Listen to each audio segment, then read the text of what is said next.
We're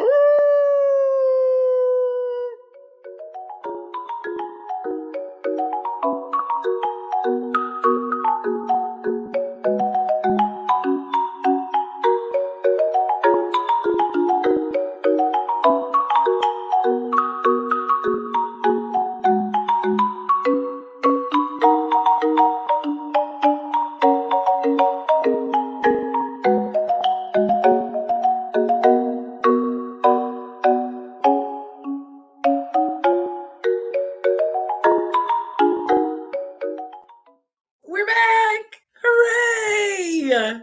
Hey, everybody. Welcome to our spooky October episode of Hey Girl. We took the summer off because we needed to rest up and, think of some super funny things to say when we came back in October. And I think you're going to be in for a lot of treats with funny things. My name is Margaret Edwartowski, and I am your host. I am an author, a playwright, an actor, an improviser, a sketch writer, and a whole bunch of things, including mom, wife, friend, nonprofit administrator. And I started the show in hopes of signal boosting and celebrating amazing women, predominantly from the field of comedy, but in a lot of the creative and performing arts, to show off how amazing women are and to have some laughs along the way. So thank you for tuning in to Hey Girl. We have three unbelievable guests for this spooky episode. But first, I want to bring on our wonderful producer. So please warmly welcome Jessica Cooper. Hi. Hey, girl. Don't hey, you girl. hide me. Hey, girl. Hey, girl. Hey, girl. We forget that. It's been a while. Yeah. Like 4, 5, 6, 7, 8 months. Who knows time anymore? Detroit Women of Comedy Festival was our last show. That's true. Yeah. And that was a live show. We have moved. Live. We have moved to a new approach, and let's just be honest about it. We're recording this show now. Yeah, pre-recording. What do you think about that, Jess? I think it's lovely. I think it opens up a lot of things. We can, work with guests of their availability, and that's always nice. So, yeah. Well, we have to take into consideration that people are starting to do shows again, right? Yeah. Yeah, schedules get filled, and especially in the performing community. Absolutely. There's a lot of crazy schedules. Yep. Well, Jess is amazing, and I can't do this show without her. She has been just everything. It would be like probably a still photo of me with like a word bubble if I was left to do it without you. So while I have you here, I want to revisit a bit we did from the Detroit Women of Comedy Festival. So if you don't mind, Jess, bringing up some photos. So last time around, I was searching for an office chair because we all worked from home during the pandemic, right? And I was laughing about these ads for these plus size office chairs. So Jess, we just cycle through. We've got like 3 photos that we showed before. So like, this is like, hey, I'm a big guy in a big chair. Right? Let's see the other ones. Let's see. Or did I put you on? Oh no, we got. Yeah, there's several. So this guy's like, is this chair going to be big enough for me?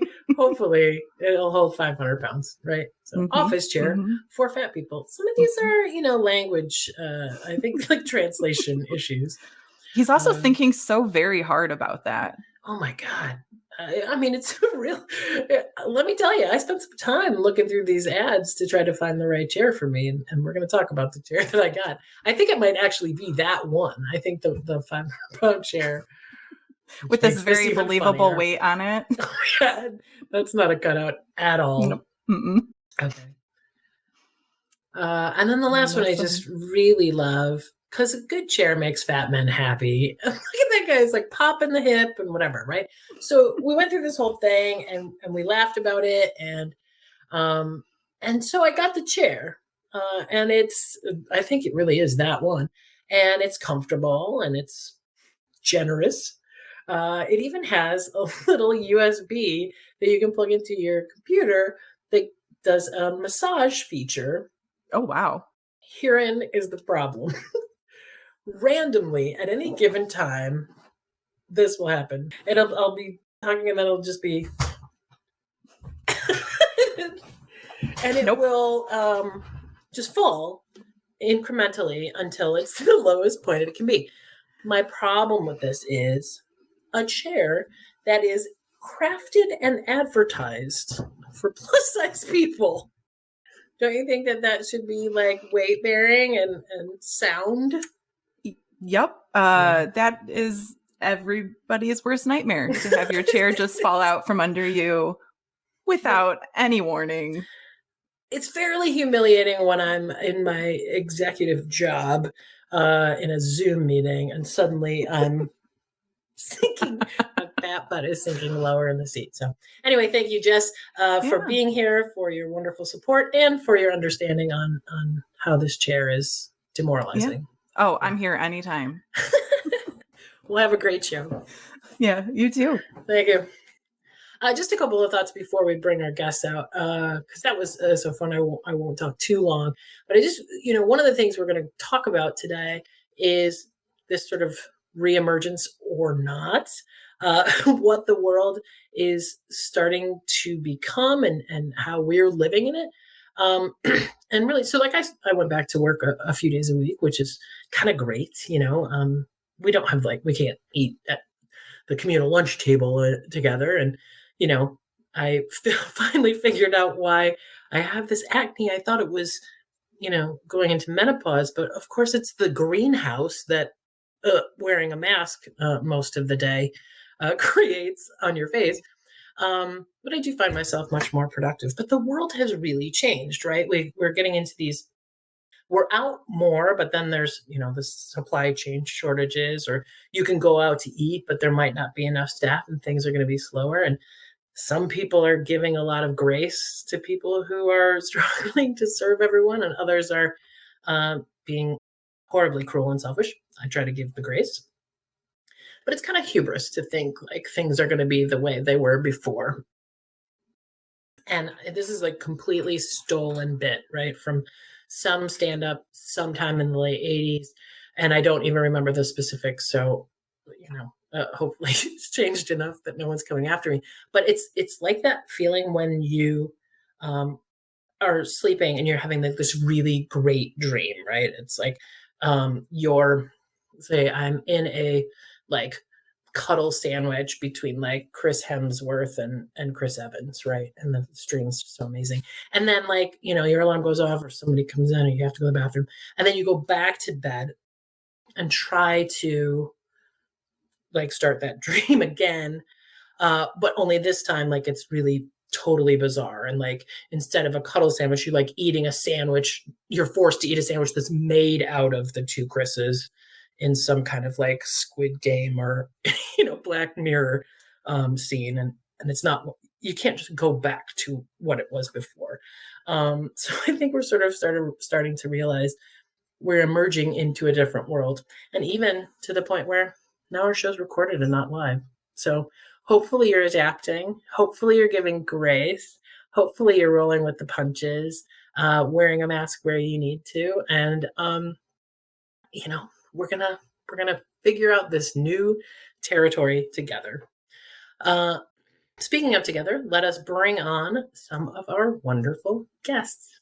I am so excited to welcome this first guest.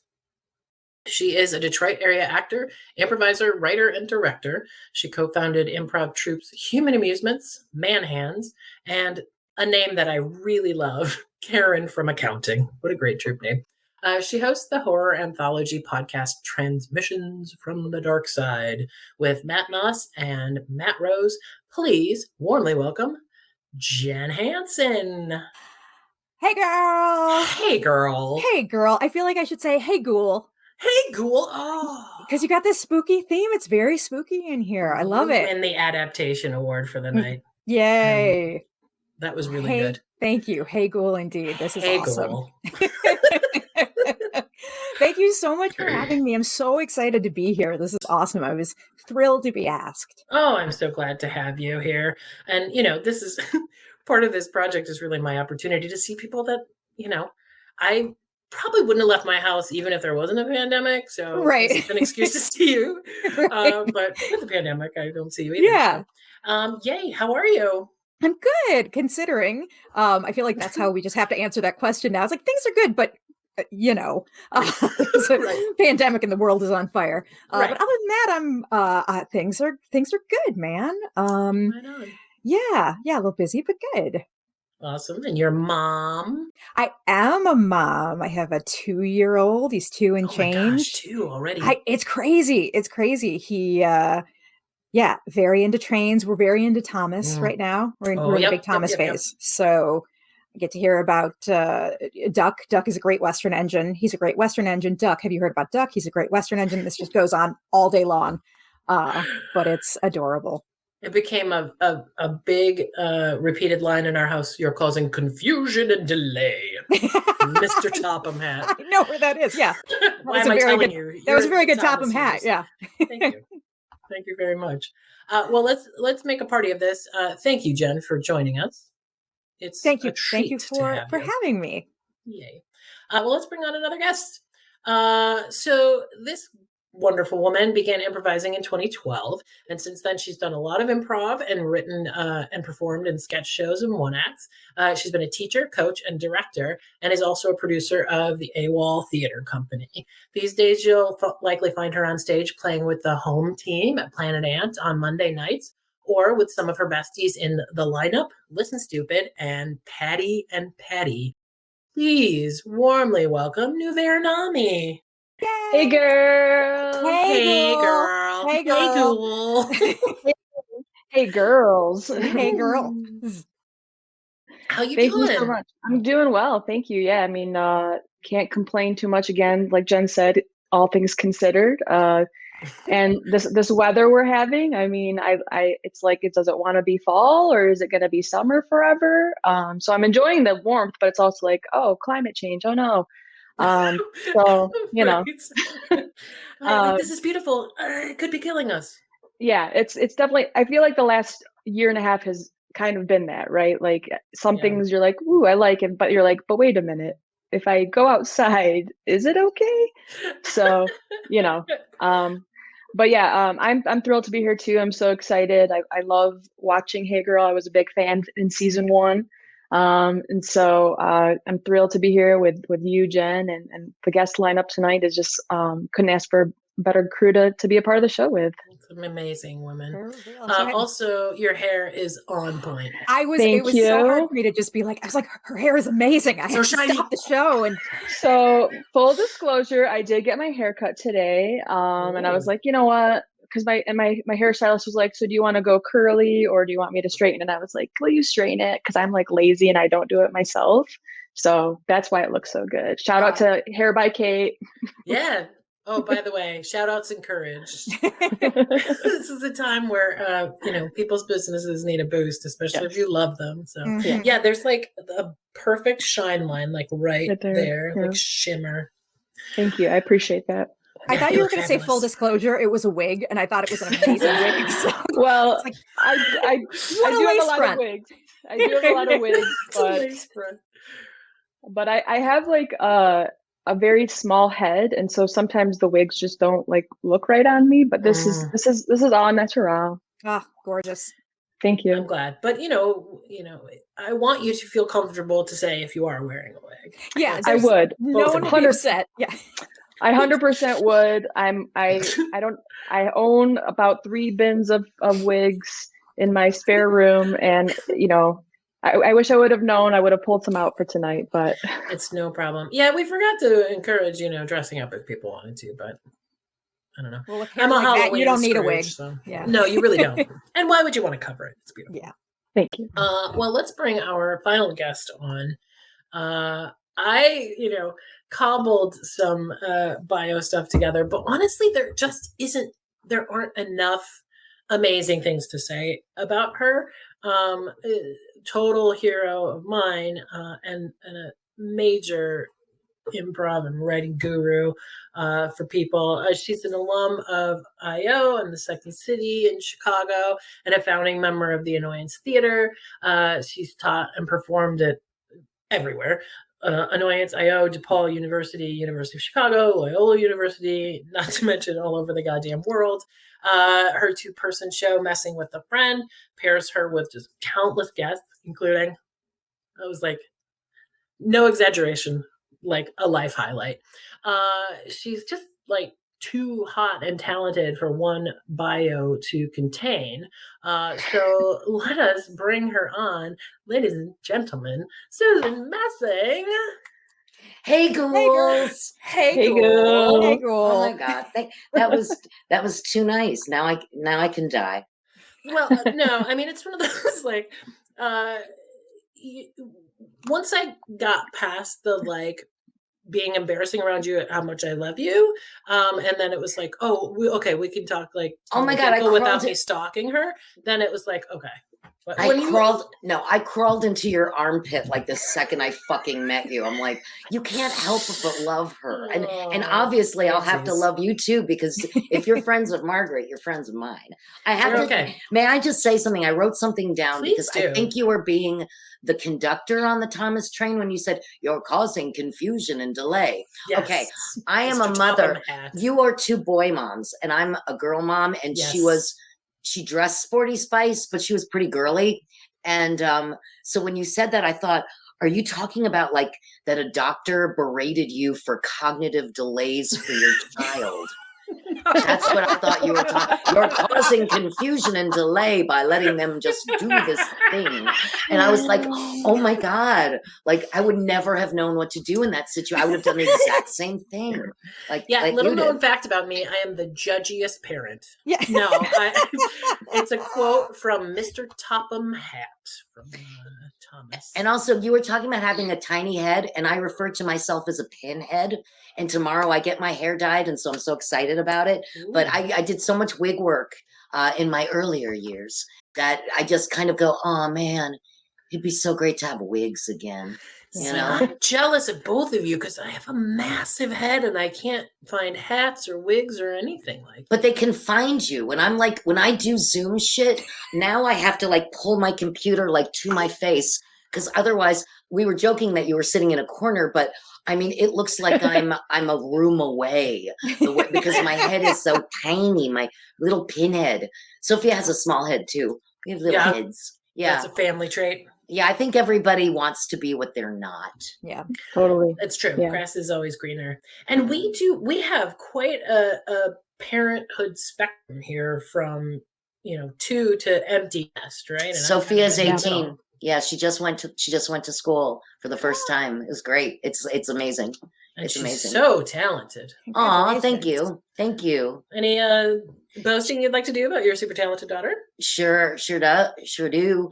She's Fafa Dink, Fafa Dink on and I think she also Sophia Sings, but I don't think she uses that account very often. And she's all over TikTok. But what she likes to do lately is Harmony Bomb, a singer, like where they just kind of give you the option of doing that. Mm-hmm. And she's just extraordinary. She goes to NYU, but there's a specific program in Tisch that she's in, and it's called the Clive Davis Music Program. And they only take like 60 kids, and she's a really good student too, but musically, like there's something disturbingly good about Sophia. And I don't say that because I'm her mom. Like if she, no, I've seen, and I am the kind of person who would be like, you are on a stage, good for you. You know what I mean? Like, but I wouldn't be like, you're brilliant if you're not. Like, she disturbs me. She's so good. Yeah. She just has an angel voice and she's lovely. So she really is. Yeah, she got her musical theater phase out during high school, thank the fuck Lord. And wants to study music. I'm sorry. It's just, well, I mean, if she had gone to college for theater, she would have gotten in and she would have done great and she would have been totally prepared. But my friend Mark at Shy Arts, who said, I was like, I said, what? She's going to be a musical theater major in high school? Like, what is that possible? And he said, look, they either get it out of their system, or if they decide to study it in college, they're really into it. Like, they're great. You know what I mean? Fully evolved. And, I hate to say it because I was a musical theater kid in high school, too. a little Me bit too. of college, but then you go into comedy, like I can't go to those places anymore because there's too much eye roll in me now. Yeah, yes, you don't want 100%. Did you experience that, Jen? Yeah, 100% working on some shows. Just there's such a self-seriousness about it, about the art and the craft. Not that there isn't, some seriousness involved in other things, and you should certainly respect what you're doing, but it was so much. Just everything was so much. It's like, I can't. I just want to just do bits about it. And I had Nuverre. Did you have any musical life? No, I listen to music, but no. Do you know what music is, Nuverre? I've heard of it. Okay. No theater or musical background. I mean, I was always like comfortable on stage, but I played sports in high school. I was an English and film major in college, so I was kind of more of a behind the scenes person. I didn't find comedy and theater until a little bit later in my life. So. But I've always was a fan of it. Like I always tried to go see the plays in high school and stuff. And now I'm into it, but I'm not musically inclined at all. Okay. I can write a parody. That's about it. But I was gonna say, didn't you put up a musical parody? I did. I wrote a parody of Grease called Grease, which takes place in the ancient Greek times. So all the characters were Greek mythological characters going to high school, and it was a lot of fun. But that's about as far as my musical talent goes. That sounds great. It does. So this is our spooky Halloween episode. So first question for everybody. Are you do you like Halloween? Or I'm a Scrooge for Halloween. I enjoy, October's my favorite month, but I don't like dressing up, and I don't really want to go to a Halloween party. What about, start with Susan. Do you dig Halloween?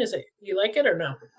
I feel like it's a necessary evil for the people who love it. I am like you and super don't give a shit, but that doesn't mean that I'm not going to have a fuckload of candy and I'm not going to dress up. Sophia used to dress up with her dad, and they did great costumes. Like they were Batman and Robin, and Sophia was 2 years old and she was Robin. Like she didn't want to be Batgirl. She didn't want to be Batman. She so wanted to be a helper. And very, she was all in. And so they did that for years and years. So I would stay at home and give the candy while those kids went out and did their thing. It's the mom's job. Yeah. Mm-hmm. How about you, Ted? You dig on Halloween? I love Halloween. Ever since I was a little kid, I was really obsessive about Halloween and wanted my costumes to be I didn't want the Barbie smock with Barbie's face on it. I wanted to go all in on Halloween, and God forbid I had to put a coat on over it or something like that. Yep. It followed me into being an adult because I always loved, I've got a horror podcast. I love horror movies and horror shows in general, but then I did a lot of special effects and a lot of makeup and a lot of props as well. So I worked for haunted houses for a long time, and then did the... you're full in. Yeah. Oh, yeah. Of course, now I'm not doing anything this year. I'm get my kid a banana suit, and that's all I'm doing right now. That's what he gets. Oh, there's just an international pandemic. I know. No, but yeah. I just burnt out anything that requires effort. It's just I'd love to. Last year we did an Easter egg hunt in the backyard for candy because we couldn't go around. So we just put bags of candy in the yard. Oh, that's an amazing idea. Yeah, I love that. What about you, Nuverre? Oh, sorry. No. I was gonna say, but yes, Halloween. I am in the pro column. You dressing up? No. You're full of shit. No, it's an international pandemic. Oh, right. It is. I will if Andy wants me to, but right now, especially with a toddler now too. And maybe you've experienced this too, Margaret. That just putting all of the effort into him now and helping him do stuff. It's I don't want to. Exhausting. Yeah. Just think of the oxygen mask for you first, and then except it's the other way around in real life. kid first. Yeah. Nuverre, how about you? You're a Halloweener or no? Yeah, I am. I love Halloween. Likewise with Jen, kind of growing up, I just really, and I was born in October, so I love the month of October. Happy birthday. Thank you. When is it? When's your birthday? It was October 3rd. So I claimed the whole month, even though I was born 3 days into it. But yeah, I mean, I used to really get into the costumes. I used to know like months in advance. In the last few years, I kind of have just gotten very lazy and haven't really dressed up. So now I really do enjoy passing out candy to kids and kind of seeing their costumes. And then, of course, if there's leftover candy, that's never a bad thing either. Yeah. But yeah, big Halloween. I love carving pumpkins. I feel like it's like one of my skills of like the 5 that I have. And I'm really good at it. So some of your stuff on I've seen some of your pictures, Nuverre, in the past, and it is an impressive skill. Mine That's always amazing. looks like a 5-year-old. No, mine are a 5. I mean, yeah. Oh my God. Triangle. Yep. Exactly. Yep. Yeah. I've done like Gizmo before from the Gremlins and Wario, the character from like Super Mario Brothers, and it's all like free form too. Like I look at a picture, and so that's I don't amazing. do it. I don't put the paper on and like poke. That's nope. cheating. I was going to ask, do you stencil or no? Nice. No, I just look. Yeah, thank you. I knew she did it all freehand. Mm-hmm. I know. Jen, you reminded me. I do have a short story to share of when Second City had reopened in Novi, Michigan, and it was around this time of year. So a group of us decided to go to a haunted house afterward, and they broke us into these groups. And I know, I don't know who would. I know one group had Tim Robinson and Jamie Moyer and a couple other people because we could hear them because they went ahead of us, right? But it was me and my husband and a couple other people. And I don't know who I was joking with, but there's all these goofy signs, and we're like, okay, look at this sign. And we're like, we're comedians. We make fun of everything. So while we're waiting to go through, we're like, oh, okay, don't touch this and blah, blah, blah, blah, blah. And the guy who's waiting at the door to let us in is like, kind of side-eyeing us, like, and then after a minute he goes, you guys from another house? He thought we were from another haunted house, like, yeah, we're casing out casing the joint. He was like, you guys from another house? What house are you from? Statesville.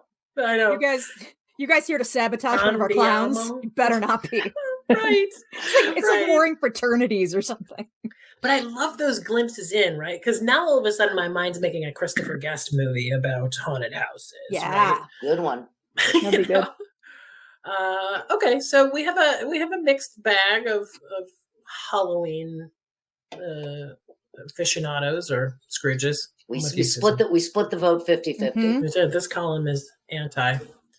Yeah, I saw a T-shirt that said Halloween costume, and I almost bought it. I have to say, I have a problem with the candy shit too. I will eat all the fucking candy. So I cured myself of it. I finally cracked the code. This year, it's all individual Pez dispensers. Ooh. Who the fuck wants to go like, oh, goody, now I have so much Pez. Right. That's the thing is buy the candy you don't like. Like, give out Necco wafers and shit. Ew. You know? Yeah, be an asshole. No. Yeah, that's true. Nobody likes I'll be an asshole. Mary Jane's and Necco wafers. Oh my God, no. Bags of pennies. I was just saying, you might as well give the pennies. Right. Oh, the pennies, you'll fling them at the house. You'll be so mad. So we started to talk about this a little bit. So theater's back, sort of, right? Menza.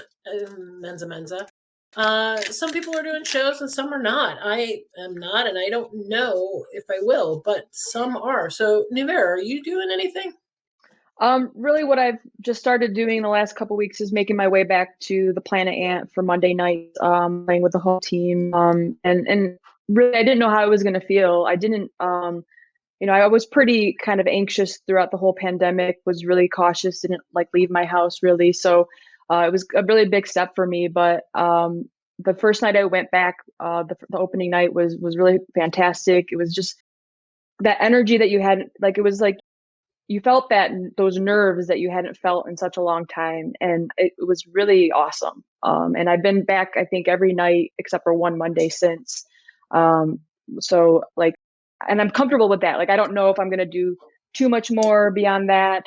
We'll see kind of how it goes, but that's been really great. You know, the plant ads being really careful with making sure that the audience is vaccinated as well as the performers, and everyone's wearing masks except when on stage. So it was like the right sort of scenario to slowly make my way back in, familiar faces, a really warm crowd. So that's been good, but I didn't know how I was going to feel. It was definitely kind of a scary leap for me.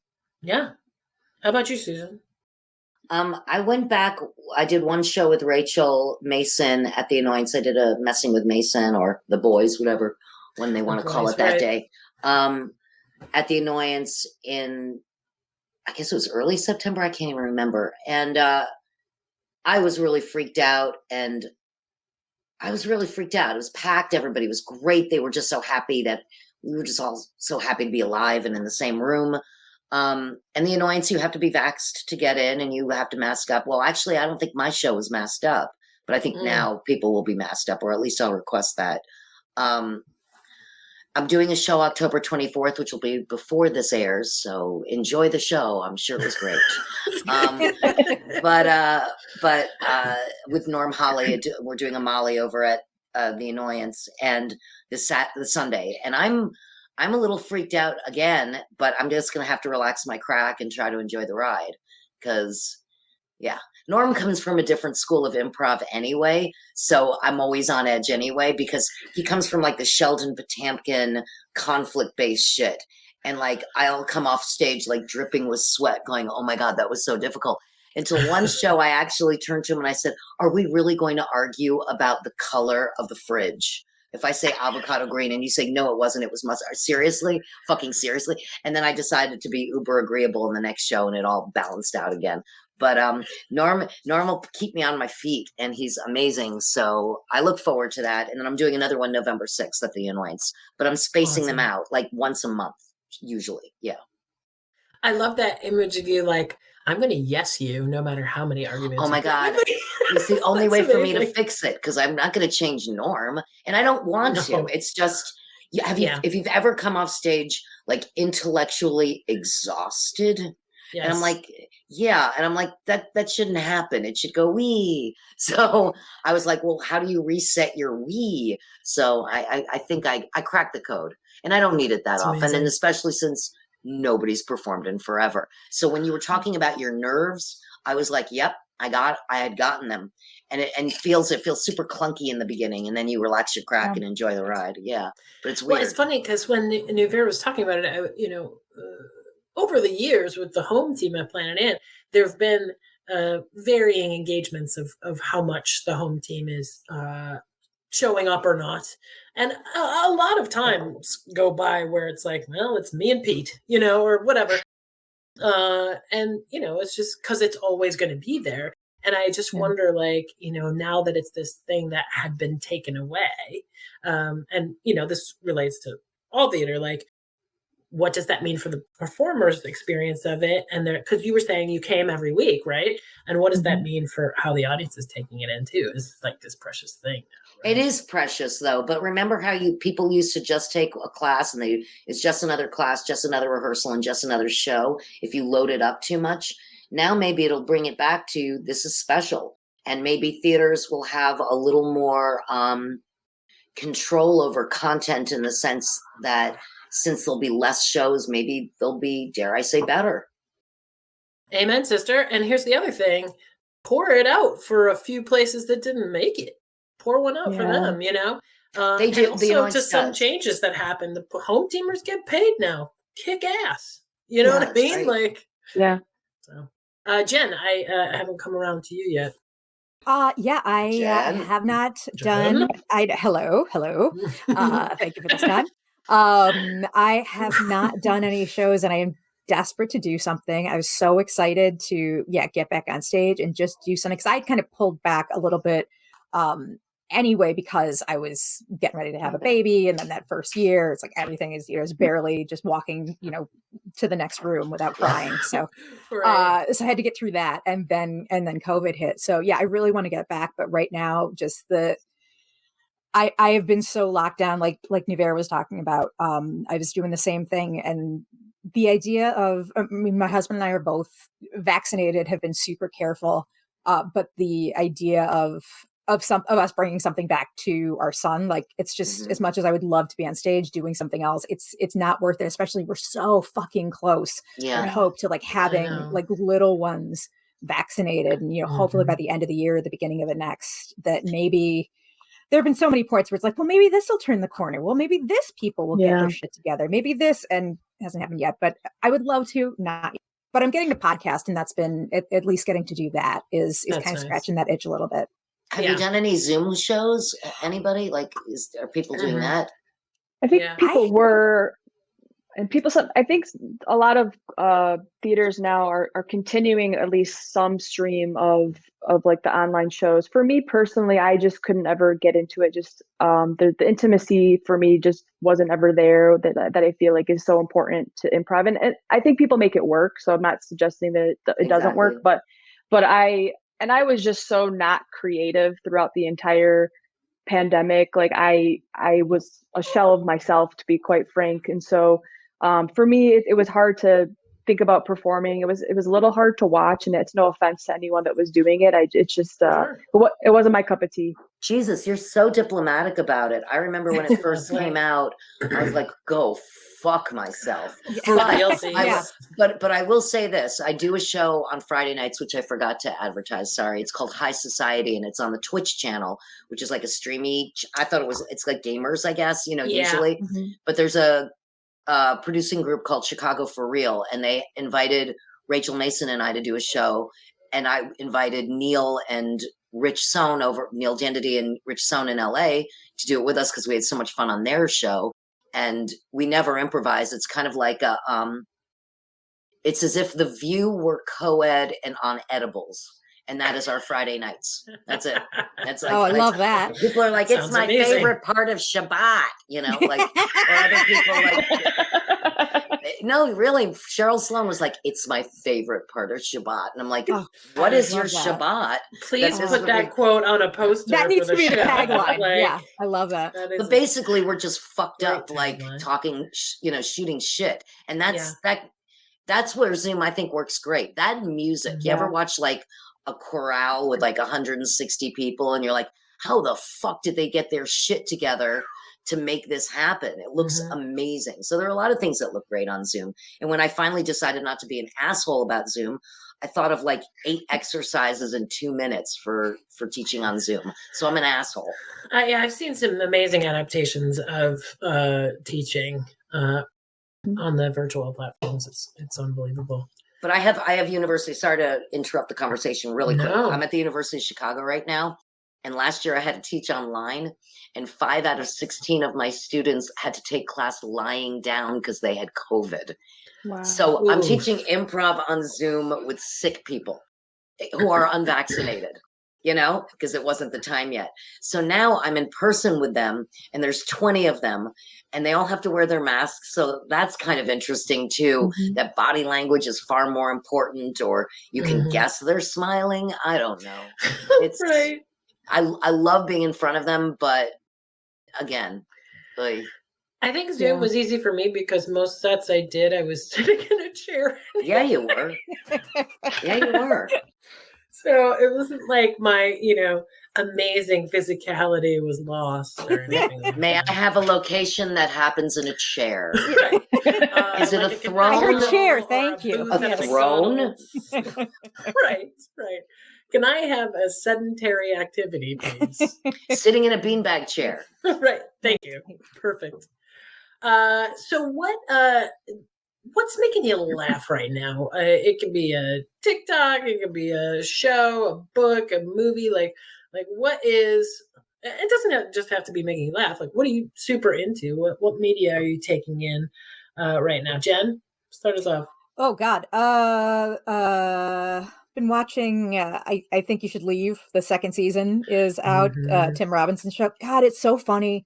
It's so funny, and it's so weird, and it's just so like it's so uncomfortable, and I am just so delighted to see something that is 100% like his sensibility and that weirdness that like just wasn't like this compared to like SNL or something like that. Like what a perfect fit for him to end up doing exactly what the fuck he wanted to be doing and to be on something somewhere that gets it.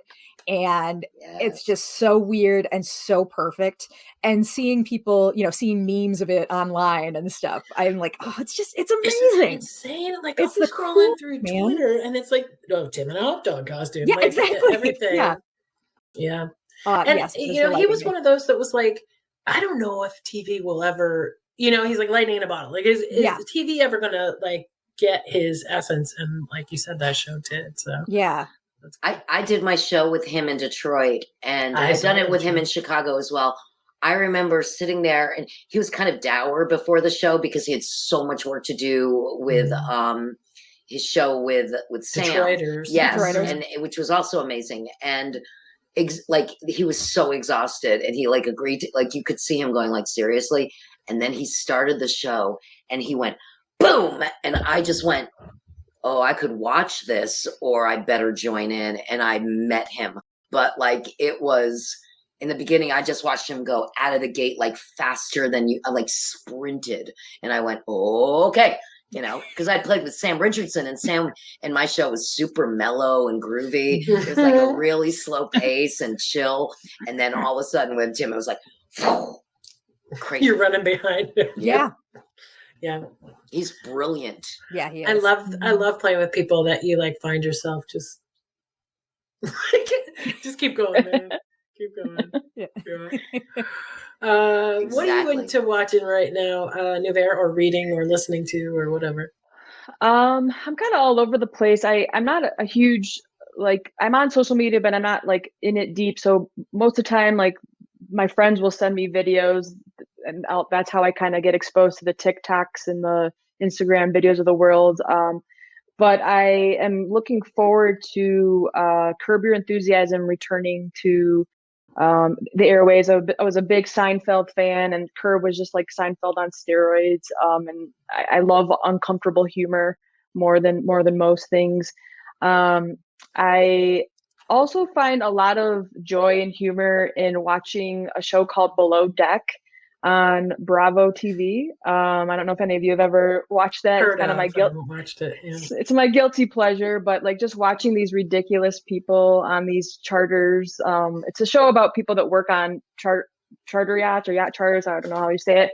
And they find the most ridiculous people, and just all the drama, and especially watching just how ridiculous people get. My favorites are the reunion episodes, because that's when like all the drama and the fighting comes out. But and then I listen to Conan O'Brien Needs a Friend. His podcast is great. I love listening to his guests, and it's always such like a relaxing and enjoyable way to he does a really good job of like getting good insight out of people, even though they're people that you've heard and seen on interviews all the time. But I find I listen to it on my walks whenever I do take a walk, and I'm like that weirdo just laughing in the neighborhood, and people are probably like this psycho laughing, walking around the neighborhood. Because I'm going to make sure Conan. your hair's up so they can see the earbuds, because otherwise we really do. Otherwise, you just have a stupid smile on my face, like, oh, who's that weirdo?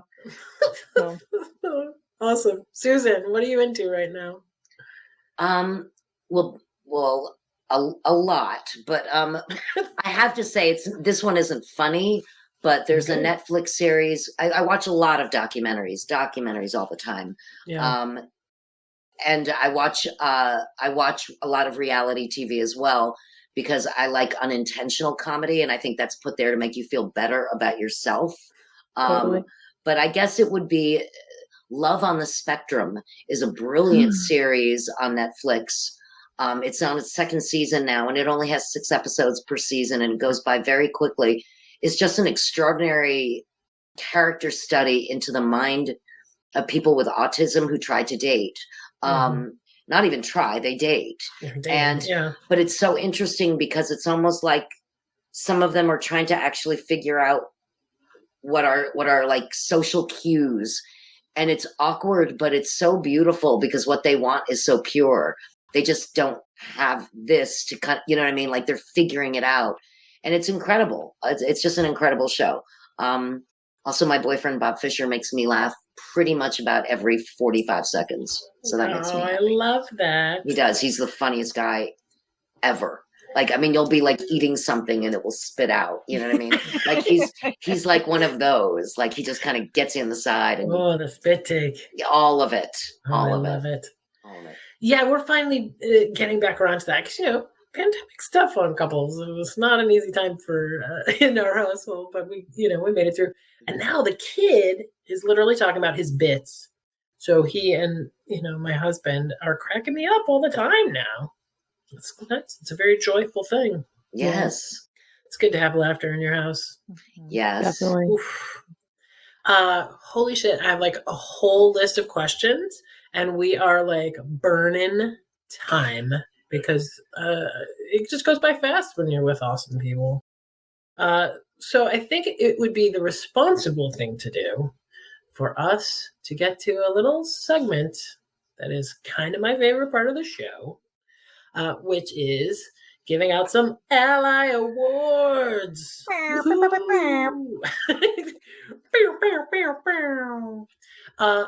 the ally awards were created on this show. So, don't steal them. Trademark. Hey, girl. You made them. You mailed them to yourself. I'm sure like there's some organization that has something called the Ally Awards that is actually legitimately trademarked it, but fuck them. This is ours. So initially, like, we were failing the Bechdel test with this show because we were making everything sort of reactive to men, right? And it was like women talking about being in comedy with no men in the room. Like, don't even talk about them at all. So at first it was like, well, give an award to a guy that gets it, right? But then it became an ally that helped you, somebody who's been, and that could still be a guy, but it doesn't have to be. So, someone who has helped you to reach your potential, someone who's given you good vibes when you needed it, supported you in whatever way they could, that you want to recognize. And it's also, just a way for us to get at least 3 more people to watch the show. So that works out great. So let us begin with Nuverre. Why don't you tell us who you're giving your ally award to tonight? Sure. Yeah. So this individual has really helped influence and shape me as a performer and improviser, has been a coach of mine, has directed me, has cast me in shows, has given me opportunities to write, direct, and do all kinds of things, and has just always just been somebody that I don't know, I felt has seen the potential in me and is seriously one of the most charming people in the entire world. And I feel like a lot of people would consider him an ally. And so I'm honored to present my ally award to Sean Hanlon. I knew it! Sean Hanlon, you won an ally award. Congratulations, Sean. And he has given a lot of people a lot of opportunities to write and perform and grow. Absolutely. It's a good pick, Nuverre. Thank you. He is a good pick as well, in my mind. And I don't think that he's gotten one on here before. Honestly, I was surprised. I was very surprised, just because, I mean, he's on the top list for a lot of people as far as just guys that have been really good allies in the space. So. Oh, I'm reading a comment in the thread, and just says he has gotten one before. Oh, so well, not from Nuverre. Pretend that I heard it, but Oops. I just read it. I really didn't think he did. Sorry. I think it was. I almost said it like it was my idea, just as she thinks Amy Phillips gave him one, which would make sense. Yeah. I retract all of my statements. No, he can have 2. There's no limitation. Shelf space is unlimited for the Ally Awards, which are just in speech. There is no actual award. All right, Jen, lay it on us. Who are you giving your award to tonight? I am giving my award to. She is one of the most welcoming and generous people that I know in comedy ever since, I was a student at Second City all the way up through today. I feel like she does so much for women in improv and in comedy in general. She's somebody that always makes you feel like you are a good pal, even when, you only see them a few times here or there. So I'm giving my award to Jamie Moore. Because Jamie is the best, and we all know she's the best, and she's somebody who, it's like, you're in LA, yeah, come play with Mama's Boy.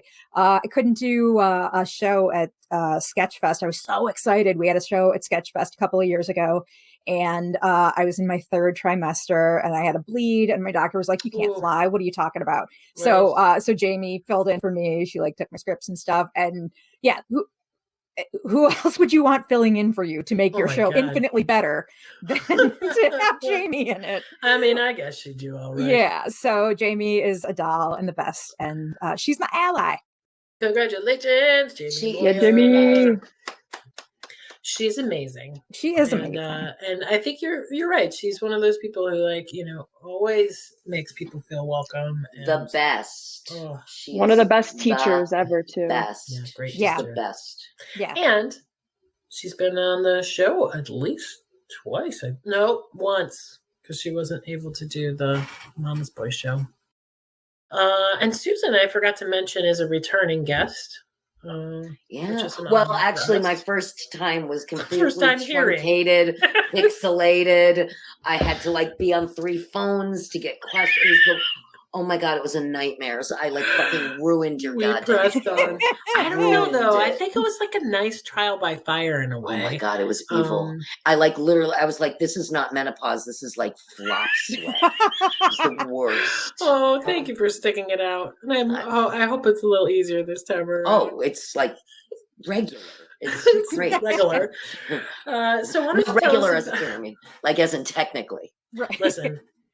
Overshare. I had colon surgery this year, so regular's an amazing thing. That was like a Catskills joke. I loved it though. I'm in. Cool poop joke. Yeah, love it. Please. I come from a fart family. My dad had a boat called the Passing Wind. Oh, that's amazing. I literally come from a fart family. Susan, yeah, I live in the land where the fart is the best joke. Because it is. I have an 8-year-old son, so. Because it is. Susan, why don't you tell us about your ally? Well, first of all, I wish I could give an ally award to all my friends who got me through a really rough 3.5 years, complicated grief, and coupled by COVID. So a shout out to everybody who listened to me and pulled me off the precipice. But I will give 2 comedy ally awards. One to Ms. Rachel Mason. Yay! Yes, Rachel Mason, because we read each other's mind, and even when I hate everyone and everything, I love Rachel, and so it's very easy to exist in nature with her. Easy to tour with, all good things. The best. And she's also a tour de force for pro-union shit in our fair city, and I'll just say it right now, she's a motherfucking badass, and I hope everything great happens with her. And speaking of I hope everything great happens with her, my second award, sorry to take 2 because I couldn't decide, because especially because it was recent, is Detroit's own Nancy Hayden. Yay! Who I cannot say enough about how I watched her in strength and grace take a job away from her friends. I mean, take a job as in to go away from her friends, first in Detroit and then LA. She had to go to Chicago to run the training center at the Second City, only to have COVID come down and have staffing down to less than a third at the same pay scale. And she handled it. I don't know how she handled it, because I didn't even get to talk to her during that time. I simply knew that she was in Chicago doing something beyond ridiculous and horrible. And she's recently left Second City, and I'm super excited for her, because wherever she goes, she is going to be continuing to do incredibly tremendous things. And anybody who gets to have her in their sphere is lucky. God. So she's the best. She was my intro improv. She was my very first improv teacher, and so like I feel like you couldn't ask for a better introduction to the medium, and she's my hero. And I mean, Margaret, I'm obsessed with both of you, but like Nancy is just like, I know she edges me out for you, and I'm totally fine with that. I have deep love for Nancy. Oh my God. So much love for her. Yeah, Nancy kept me in Second City, basically. She was like, because I was ready to be done. I had such stage fright. I didn't want to do any of it. She's like, don't make this be one more thing that you don't finish. I would cry backstage before shows. I was terrified. But yeah, really? She was very encouraging. She was great. Wow. Well, she was my maid of honor, so.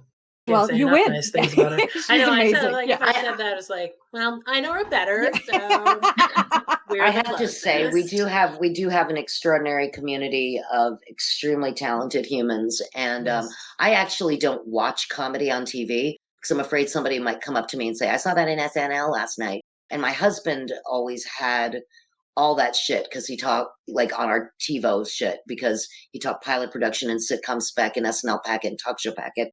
I watch none of it. You can easily tell what was his shit and what was my shit because mine's like Alaskan bush people and his is like, I don't know, Lodge 21, whatever, Lodge 40, you know what I mean? That stuff. Yes. But I'd much rather ask my comedy friends about their kids, but I try not to watch their stuff. I mean, I watch enough so I understand it. Like I watched a bit of Tim's and it was hysterical, but it's not, I can't sit down and watch a comedy thing.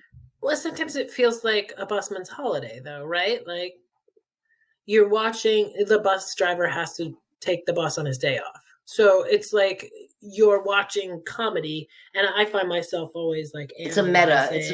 And me too. How would I have written this or not? They did it better than I would have, By the way, congratulations, Nancy and Rachel. Woo! And Jamie. And Jamie and Sean. You're all allies. Incredible picks. I would have picked them all. I know. Hot list. So any creative endeavors that you still want to do or are gearing up to do? Like anything? We've got a few minutes left, and then we'll do some shout outs to organizations or shows or anything like that. But, any projects you're working on right now that we didn't mention? I'm doing a weird one right now. Yeah. It is called The Glue Factory. I had to get into NFTs to understand this. I had to have all of this explained to me. And I have been rolling my eyes at this stuff for so long, but this actually seemed fairly legit and interesting to me. So it is an animated series.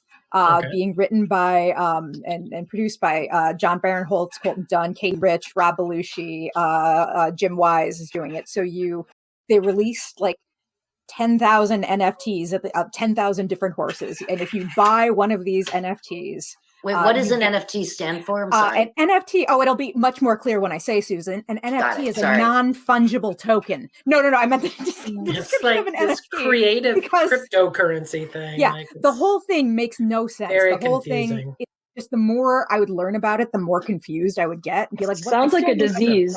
Cryptocurrency already fucks me up. I can't get it. Like, I don't get it. Basically, it is a thing that you own that is virtual. So it's like trademarking an idea, but really most of the time, rights.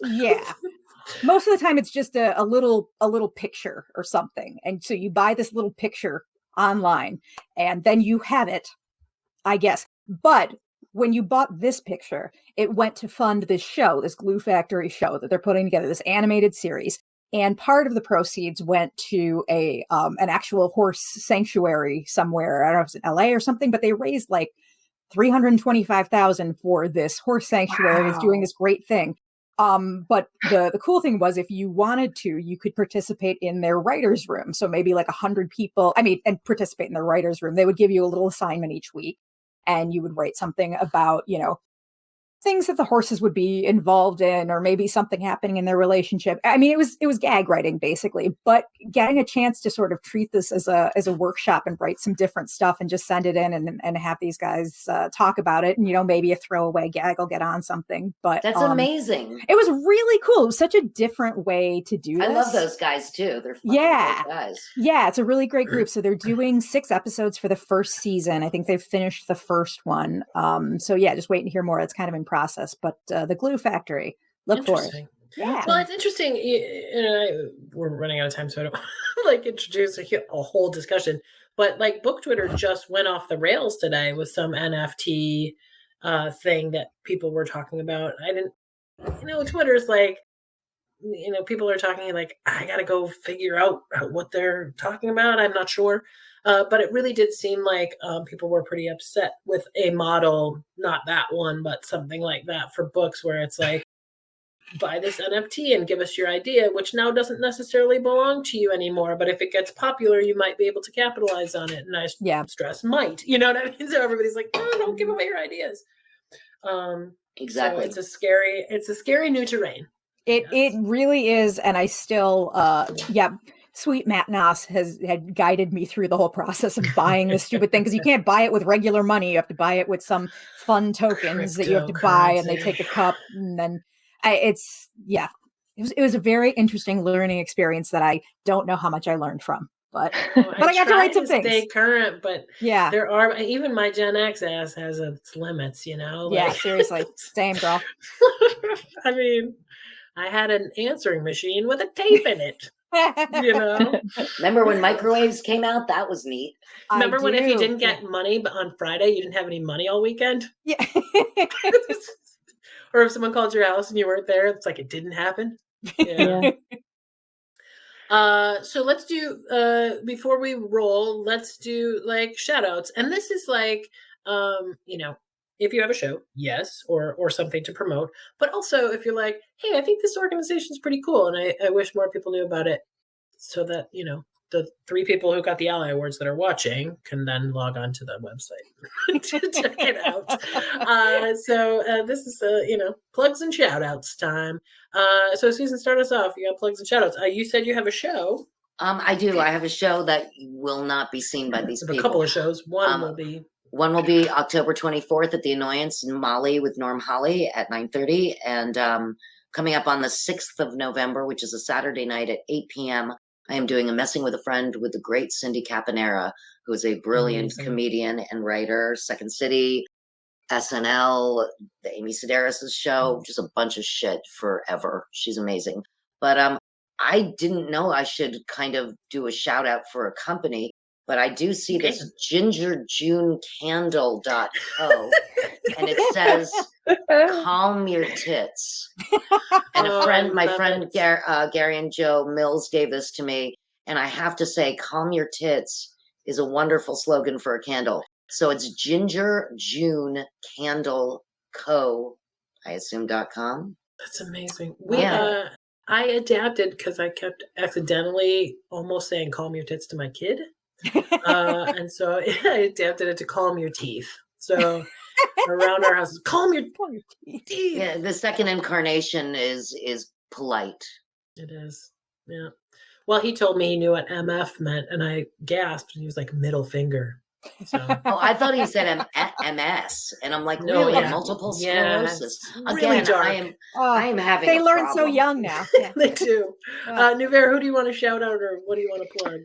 Well, if we're doing shows that people aren't going to get to see, I'm performing in the Grand Rapids Improv Festival this weekend with my girl Maggie O'Reilly and Patty and Patty. It's going to be fun. I perform on Monday nights at the Planet Ant. Every Monday, come on out. It's a great crowd. In fact, on November 1st, I'm going to have a reunion with my longtime duo partner, Tom Novick, in Listen Stupid. Yay. And,